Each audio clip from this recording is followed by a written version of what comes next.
All right, thanks a lot, Curly. Well, parents, if you have kids in school, tell me if you can relate to this conversation. How is school? Fine. What'd you do?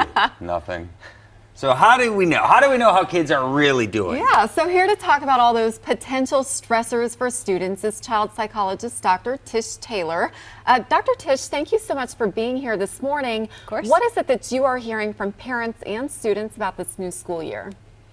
Well, I hear a variety of things, but one thing I think that is noteworthy, especially coming out of the last 2 years, is that some children are struggling more with the expectations, being back to more of a rigorous schedule and expectations. So there's some aspects of attention and I think even comprehension sometimes that I'm seeing. Yeah, no, we were just talking about that off the air because it was so strange during the pandemic. My kids, and a lot of kids, they got the feeling that school was just sort of optional and, they didn't really Show up or not. I mean, like no one yeah. really cared. So now that when the expectations are back, it's kind of Right. like I was just joking about there, like if, kids, if you sense your kids are having a tough time, what are some good strategies? Because I know like in the old, it's like, what's the matter with you? You're acting funny. Yeah, why are you so quiet? What's wrong with you? I know those don't work. What are some good strategies? Well, I think the first thing is to really just be organized in the home, right? So have good routines, morning and evening routines. As a parent, I really try hard to do some things the night before, so because the morning's always rushed and hustle bustle. So be as organized as you can with those routines.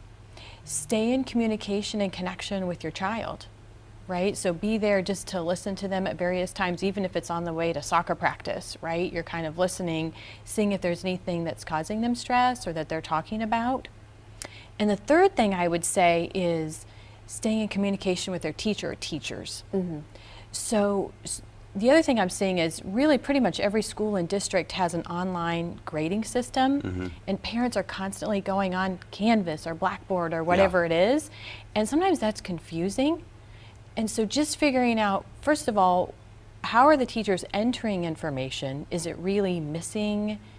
When is it expected? What's expected? So trying to maintain that communication and understanding teacher expectations, I think, is very important. Yeah, and speaking of teachers, what should teachers be doing if they notice a child is struggling? Because they're in class every single day. So the more time they spend with the kids, I would assume that they'd be able to tell if they're having a good day or not so good day, or which ones are kind of jumping back in the mix with no problem, and some others that may be having a harder time. Yeah, well, teachers, I know that they'll rely on their school support staff, right? So they have mental health support staff or counselors or, other facilitators or instructional coaches. Some districts have that. So surely they'll naturally rely on that. But I would also say that, working with so many parents do really like to hear the feedback, and what parents really want to know is there's something else I can be doing or something else you need me to, as a parent, to do. And so as much as you can communicate with parents about specific things you are seeing, strengths and weaknesses, and if there's something else they can do. Yeah, and if I could share one little tip that I have had some success with my kids, it's sort of a fun game to draw them out. I'll say sometimes like Zoe, if there was a newspaper that was just about your life every day and about your day at school, what would the big headline be about today?